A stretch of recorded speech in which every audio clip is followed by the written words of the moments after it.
আলোচনা করতেছে।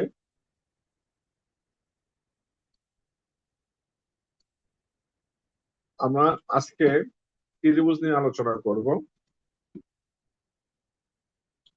ট্রায়াঙ্গেল, ত্রিভুজ কাকে বলে? সে ছোটবেলা থেকে শিখে আসছো যে ত্রিভুজ কাকে বলে। আর তোমাদের কাছে যদি বলি যে ত্রিভুজ কাকে বলে, তোমাদের যে সংজ্ঞাটা আছে সেই সংজ্ঞাটা ঠিক মতন যে সংজ্ঞাটা দাও সেটা অনেকে ঠিক হয় না। যদি সাবারে যদি বলি যে ত্রিভুজ কাকে বলে, তুমি কি উত্তর দেবে বলো তো?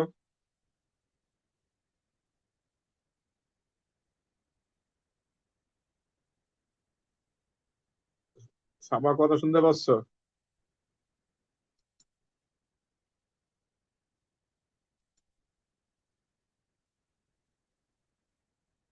কথা বলো।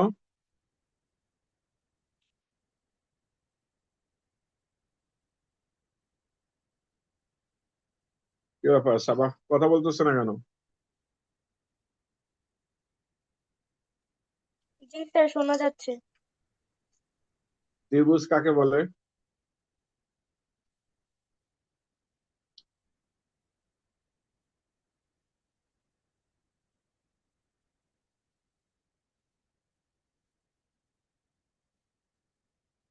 কে বলবে না?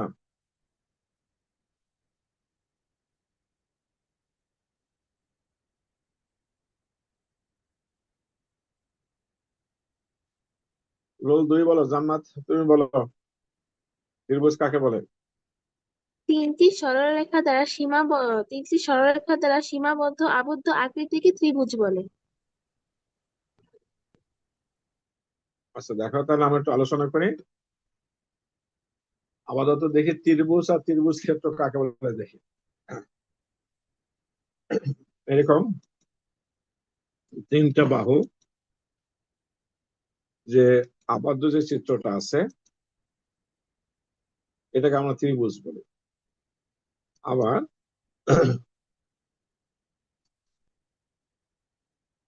পাশেও দেখা একটা ত্রিভুজ আছে। এই ত্রিভুজটা তিনটে রেখা অবশ্যই একটা আবদ্ধ অবস্থা আছে। আর ভিতরে একটা অংশটাকে আমরা একটা কালারিং দ্বারা দেখাইলাম। এই দুটো জিনিসের ভিতরে কি পার্থক্য একটু দেখো। প্রথম যে চিত্রটা আছে সে তিনটে রেখা, আর দ্বিতীয় যে চিত্রটা আছে সে দুইটা চিত্রের ভিতরে যে ডিফারেন্সটা আছে সেটা একটু বলি তোমাদের। ডিফারেন্স মানে দুইটাই ত্রিভুজ, কোনোটাই প্রথমটা হলো ত্রিভুজ, আর দ্বিতীয় যে জায়গাটা আছে ভিতরে সেটাকে ত্রিভুজ ক্ষেত্র। দ্বিতীয় যে চিত্রটা আছে সেটাকে বলবো আমরা যে ভিতরে যে আবদ্ধ যে জায়গাটা সেটা ত্রিভুজ ক্ষেত্র জায়গাটা। আর প্রথম যে চিত্রটা আছে আমরা সেটা ত্রিভুজ ক্ষেত্র। অর্থাৎ এটাকে খেয়াল করে দেখো, একটা কালারিং দেখা যাচ্ছে। অর্থাৎ তিনটি, দ্বিতীয় চিত্র ত্রিভুজ ক্ষেত্র। এটা খেয়াল করে দেখো যে তোমার রঙিন অংশটা ভিতরে যে অংশটাকে দেখা যাচ্ছে, অর্থাৎ রেখা সহ যে ভিতরে যে জায়গাটা আমরা সেটাকে বলো ত্রিভুজ ক্ষেত্র। আর প্রথম যেটা আছে এই তিনটি রেখা দ্বারা আবদ্ধ চিত্রটা সেটা হবে যে ত্রিভুজ। আর ভিতরের জায়গাটাকে বলবো কি ত্রিভুজ ক্ষেত্র। এটা দেখো মনোযোগ দিয়া। এই যে প্রথম চিত্রের দিকে একটা নজর দিয়ে দেখো, এ থেকে সি, সি থেকে বি, বি থেকে এ, এই যে চারিদিকে ঘোরাফেরা করা হয় আমরা এটাকে বলবো একটা ত্রিভুজ। নিচের সংজ্ঞাটা দেখো, তিনটি রেখাংশ দ্বারা আবদ্ধ চিত্র একটি ত্রিভুজ। আর ত্রিভুজের বাহুগুলো দ্বারা সীমাবদ্ধ ক্ষেত্রকে বলবো কি আমরা ত্রিভুজ ক্ষেত্র। এটা নিশ্চয়ই ছোট জিনিস, তোমরা মোটামুটি সবাই জানো। ত্রিভুজ কাকে বলে, ত্রিভুজ ক্ষেত্র কাকে বলে সেটা একটু চিন্তা করবো। অর্থাৎ আবদ্ধ অংশটাকে বলে ত্রিভুজ ক্ষেত্র, আর চিত্রটাকে বলবো আমরা ত্রিভুজ। আশা করি বুঝতে পারছো। এবার ত্রিভুজের প্রকারভেদ। কয় ধরনের ত্রিভুজ আছে? বাহুর দৈর্ঘ্যের সমষ্টিকে পরিসীমা বলা হয় ত্রিভুজের। বাহু তিনটি দৈর্ঘ্যের সমষ্টিকে পরিসীমা বলা হয়। অর্থাৎ তিনটা বাহু, একটা ত্রিভুজের তিনটা বাহু থাকে, তিনটা বাহু যোগ করলে যে যা পাওয়া যাবে সেটা হলো পরিসীমা। মনে রাখবে না, বেসিক্যালি জিনিস মনে রাখার চেষ্টা করবে। ত্রিভুজের মোটমাট 6টা অঙ্গ আছে, তিনটি বাহু, তিনটে কোণ আছে, এই 6টা অঙ্গ রয়েছে। এবার বাহুবদ্ধ ত্রিভুজ তিন প্রকার। সমবাহু ত্রিভুজ, সমদ্বিবাহু ত্রিভুজ, বিষমবাহু ত্রিভুজ। সম মানে সমান, সমদ্বি মানে দুইটা বাহু সমান, আর বিষমবাহু কোনো বাহুই কারো সমান না। আর কোণ বেঁধে ত্রিভুজ তিন প্রকার আছে: সূক্ষ্মকোণী ত্রিভুজ, স্থূলকোণী ত্রিভুজ, সমকোণী ত্রিভুজ।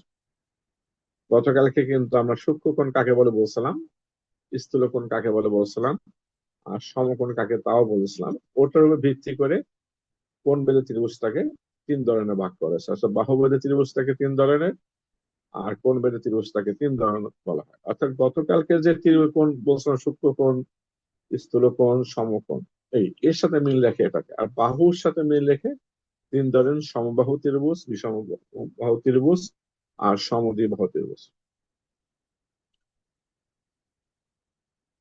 সমবাহু ত্রিভুজ কাকে বলে? সবচেয়ে সুন্দর, তোমরা এটা সবাই জানো, আবার স্মরণ করাই দেওয়ার জন্য, লেখার জন্য তোমার বলা, যে ত্রিভুজের তিনটে বাহু সমান তাকে সমবাহু ত্রিভুজ বলে। মনে রাখবা, তিনটা বাহু সমান হলে যে ত্রিভুজের যে ছয়টা অঙ্গ আছে, আর যে তিনটা কোণ আছে, তিনটা কোণও সমান হবে। আবার গতকালকে আমরা বলছিলাম একটা একটা ত্রিভুজের তিনটা যে কোণ থাকে, তিনটা কোণ মিলে হয় 180 ডিগ্রি। আর তিনটা কোণ যদি সমান হয় তাহলে কি হবে? প্রতিটা কোণ হবে কত ডিগ্রি? তোমার 60 ডিগ্রি, 60 ডিগ্রি হবে। চিত্রে দেখা যাচ্ছে এ, তারপর বি, তারপর সি, তিনটা বাহু সমান এখানে। এ বি বাহুটা, বিসি বাহুটা, আর সি এ বাহুটা পরস্পর সমান। এই জন্য একটা কি বলা হবে আমরা, একটা সমবাহু ত্রিভুজ। মনে রাখতে হবে যে সমবাহু ত্রিভুজের প্রতিটা কোণ সমান, প্রত্যেকটি কোণের পরিমাণ 60 ডিগ্রি। অবজেক্টিভ হিসাবে এগুলো থাকে, প্রতিটা কোণের পরিমাণ 60 ডিগ্রি। তিনটা কোণ মিলে 180 ডিগ্রি হবে। প্রতিটা কোণ মিলে প্রতিটা কোণ আলাদা আলাদা ভাবে কত ডিগ্রি হবে? 60 ডিগ্রি। আশা করি বুঝতে পারছো কথাটা। সমদ্বি কথার ভিতরে লুকে আছে, দ্বি মানে দুই, দুইটা বাহু যদি সমান থাকে তাহলে সমদ্বিবাহু ত্রিভুজ বলা হয়। যে ত্রিভুজে দুইটা বাহু সমান তাকে সমদ্বিবাহু ত্রিভুজ বলা হয়। এ বি, তোমার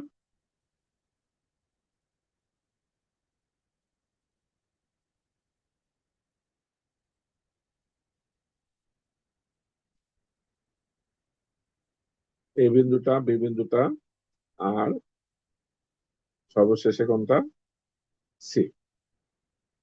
তাহলে এই ত্রিভুজে দুটো বাহু সমান, এ বি বাহুটা সমান, তারপর বিসি বাহুটা, এসি বাহুটা সমান। এই দুটো বাহু এ বি আর এসি বাহুটা সমান, বিধায় এটাকে সমদ্বিবাহু ত্রিভুজ বলা হয়। এই সমদ্বিবাহু ত্রিভুজ যদি হয় এখানে, মনে রাখবে এখানে দুটো দ্বি মানে দুইটা বাহু যেহেতু সমান, দুইটা কোণও সমান হবে। এই বি কোণটা আর সি কোণটা সমান। দুটা বাহু, সমবাহু মানে তিনটা বাহু ছিল, তিনটা কোণ সমান ছিল। সমদ্বিবাহু মানে দুইটা বাহু সমান, দুইটা কোণও সমান। মনে রাখতে হবে সমদ্বিবাহু ত্রিভুজ সমান বাহুর বিপরীত কোণগুলো পরস্পর সমান। এই যে এই বি কোণটা আর সি কোণটা পরস্পর সমান হবে। আশা করি বুঝতে পারছো সমদ্বিবাহু ত্রিভুজ কাকে বলা হয়। আর বিষমবাহু ত্রিভুজ আগেই বলেছিলাম, যার কোনো বাহুই সমান নয়, তিনটে বাহুই অসমান। সিম্পল কথা। তা তিনটি বাহু যদি অসমান হয়, তিনটা কোনো অসমান হবে, কোনোটা বড় কোনোটা ছোট, কারোর সাথে কোনোটা মিল নেই। এবিসিডি একটি বিষমবাহু ত্রিভুজ, কারণ এই বাহুটা, বিসি বাহুটা, সি বাহুটা পরস্পর সমান না। খুব সহজ একটা জিনিস, আশা করি বুঝতে পারছো। এবার সূক্ষ্মকোণী ত্রিভুজ কাকে বলা হয়? এই যে গতকালকে যে ক্লাসটা নিয়েছিলাম, যদি একবার যদি বাসা বাসা লিখে আজকে দেখতে পারি নাই, অবশ্যই দেখবো।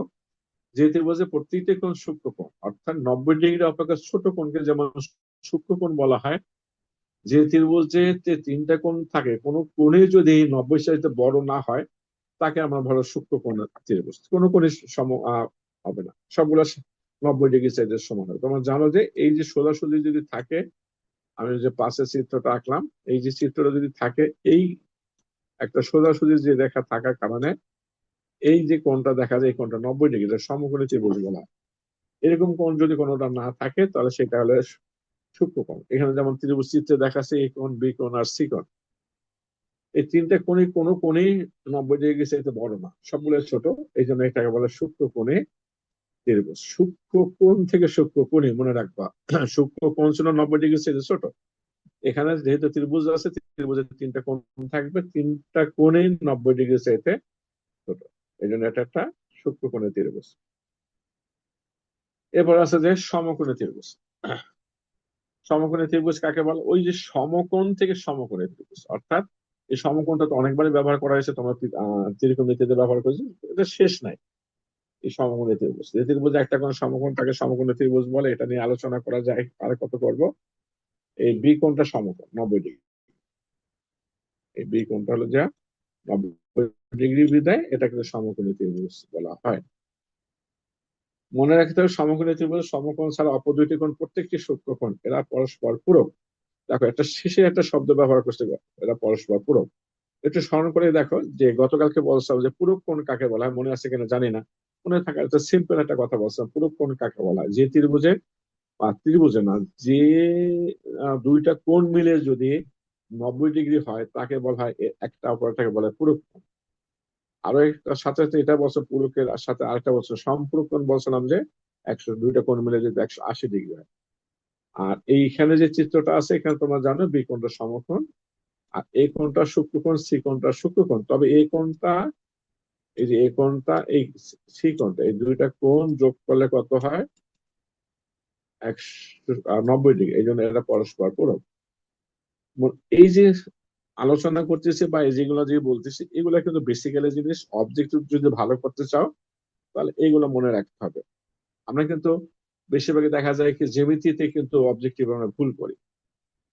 যদি আমি আর তাছাড়া নিচে ক্লাস থেকে তোমার জ্যামিতির প্রতি উইক থাকে, উইক থাকার কারণে তোমার জ্যামিতি অবজেক্টিভ খুবই খারাপ অবস্থা থাকে। আমাদের বিশেষ করে আমাদের মেয়েরা দেখা যায় কি এই অবজেক্টিভে কম, লেখায় দেখে তো ভালো নাম্বার পায়, অবজেক্টিভে দেখা যায় আমরা 30 রাখতে পারি না। একমাত্র কারণ হলো জ্যামিতির কারণে। এই বেসিক্যালি জিনিসগুলো মনে রাখার চেষ্টা করবে যাতে তোমার উপকার হবে। এই পর্যায়ে একটা স্থূলকোণ ত্রিভুজ জানো যে গতকালকে বলেছিলাম স্থূলকোণ কাকে বলা হয়? 90 ডিগ্রি চাইতে বড় কোণকে বলা হয় স্থূলকোণ। আর যে ত্রিভুজে একটা কোণ 90 ডিগ্রি চাইতে বড়, সেই ত্রিভুজটাকে বলা হবে স্থূলকোণ ত্রিভুজ। এই দেখো যে চিত্রটা আঁকলাম এখানে, এই যে বি কোণটা আছে, এই বি কোণটা হলো 90 ডিগ্রি চাইতে বড়, এই জন্য বলা হয় এটাকে স্থূলকোণ। স্থূল মানে একটু বড়, বৃহদাকার। আশা করি বুঝতে পারছো যে 90 ডিগ্রি চাইতে বড় কোণ যদি থাকে, অন্তত একটা কোণ অবশ্যই মনে রাখবা। স্থূলকোণের ত্রিভুজে একটা কোণই বড় হতে পারে, দুটো কোণ কখনো 90 ডিগ্রি চাইতে বড় হতে পারে না, বাকি দুটো অবশ্যই সূক্ষ্মকোণ। মনে রাখতে হবে স্থূলকোণের ত্রিভুজে স্থূলকোণ ছাড়া অপর দুটি কোণ প্রত্যেকের সূক্ষ্মকোণ, অবশ্যই সূক্ষ্মকোণ। কারণ কোনো অবস্থাতে দুটো কোণ স্থূলক হতে পারবে না। এরপর দেখো আস্তে আস্তে কিন্তু আমাদের সংজ্ঞাগুলো শেষ হয়ে গেছে। এখন ত্রিভুজের বহিস্থ আর অন্তস্থ কোণ। বহিস্থ কোণ কাকে বলা হয়? বহিস্থ মানে বাইরে, অন্তস্থ মানে ভিতরে। কি ধরনের একটু দেখি। কোন ত্রিভুজে একটি বাহু বর্ধিত করলে যে কোণ উৎপন্ন হয় সেই ত্রিভুজটি, এই তা ত্রিভুজটি একটা বহিস্থ কোণ। যেমন এই যে এবিসি একটা ত্রিভুজ আছে, আমি এই যে বিসি বাহুটাকে আমি সামনের দিকে বাড়াই দিলাম। দেখো বাড়াই দেওয়ার পর বাইরে যে একটা কোণ তৈরি হয়েছে, দেখো এই যে বাইরে চিত্রে দেখা যাচ্ছে, এই বাইরে যে কোণটা তৈরি হলো, এই যে বাইরে যে কোণটা তৈরি হলো, এই কোণটাকে বলা হয় বহিস্থ কোণ। খুব ইম্পর্টেন্ট জিনিস, বহিস্থ কোণ মনে রাখার চেষ্টা করবা। এই কোণটাকে বলা হয় বহিস্থ কোণ। এই বহিস্থ কোণে অনেকগুলো ধর্ম ধর্ম আছে, তোমার মনে রাখবে কি ধরনের ধর্ম। চিত্রে কোণ এসিটি একটি ত্রিভুজটি একটি বহিস্থ কোণ। এগুলো ধর্মগুলো একটু মনোযোগ দিয়ে দেখো।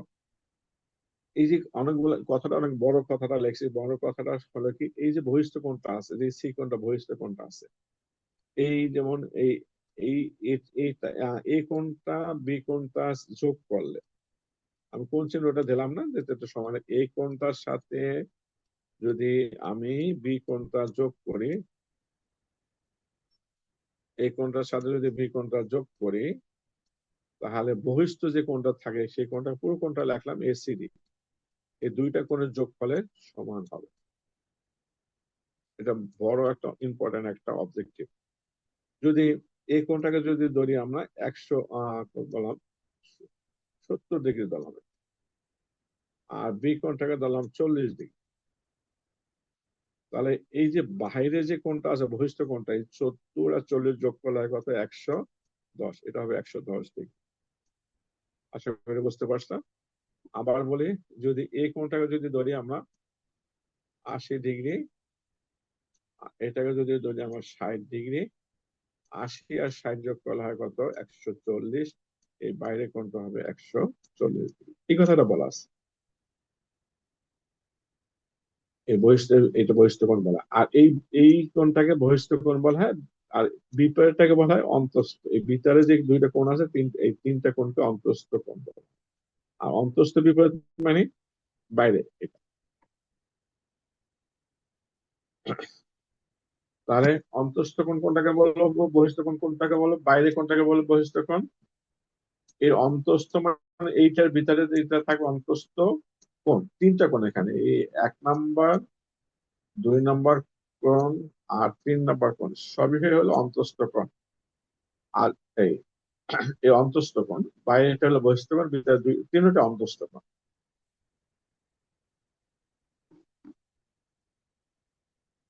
বহিষ্ঠ কোণের যে ধর্মটা বলছিলাম, আমি যে এখন আবার দেখেন একটু বিসি ভাবে আগে ছিল ডান দিকে বাড়াই দিয়েছিলাম এবং বাম দিকে বাড়াই বহিষ্ঠ কোণ তৈরি করলাম। আর কিছু না, একই কথা, একই সিস্টেম। আমরা কিছুক্ষণ আগে আলোচনা করছি এই যে বহিষ্ঠ কোণটা, আবারও বললাম, এই বহিষ্ঠ কোণটা, এই যে এই কোণটা আর সেই কোণটা, এই 1 নাম্বার কোণটা আর 2 নাম্বার কোণটা, এই দুইটা কোণ যোগ করলে বহিষ্ঠ কোণটা পাওয়া যায়। এটা যদি 70 ডিগ্রি হয়, এটা যদি 60 ডিগ্রি হয়, এই বহিষ্ঠ কোণটা 70 আর 60 যোগ করলে 130। এই কথাগুলো এখানে লেখা আছে, বারবার বললাম। এটা কেন বারবার বলছিলাম, এটা খুবই দরকার, মনোযোগ দিয়ে মনে রাখার চেষ্টা করবে।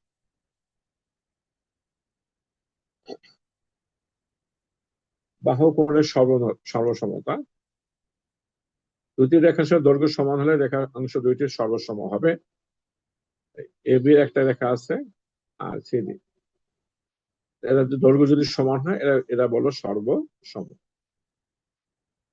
আবার বিপরীত ভাবে দুইটি রেখাংশ সর্বসম হলে তাদের দৈর্ঘ্য পরস্পর কি হবে? সর্ব মানে সবকিছু সমান। যে কোনো ত্রিভুজের ক্ষেত্রে সর্বসম বলো আর চতুর্ভুজের ক্ষেত্রে সর্বসম বলো, যে ক্ষেত্রে বলো না কেন, সবকিছু যদি মিলে যায় সেটাকে বলে সর্বসম। সর্বসম হলে সমান হবে, সমান হলে সর্বসম হবে।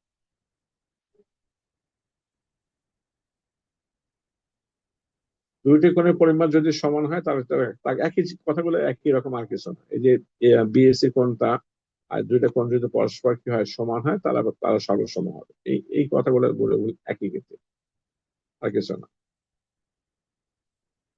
তাহলে আজকে আর বেশি আলোচনা করলাম না, এই পর্যন্ত থেকে মোটামুটি ভালোই আলোচনা করে সময় নিচ্ছে। আজকে আজকে আমাদের এই পর্যন্তই থাকবে। আগামী আগামী কালকে আর পরশু দিন তোমার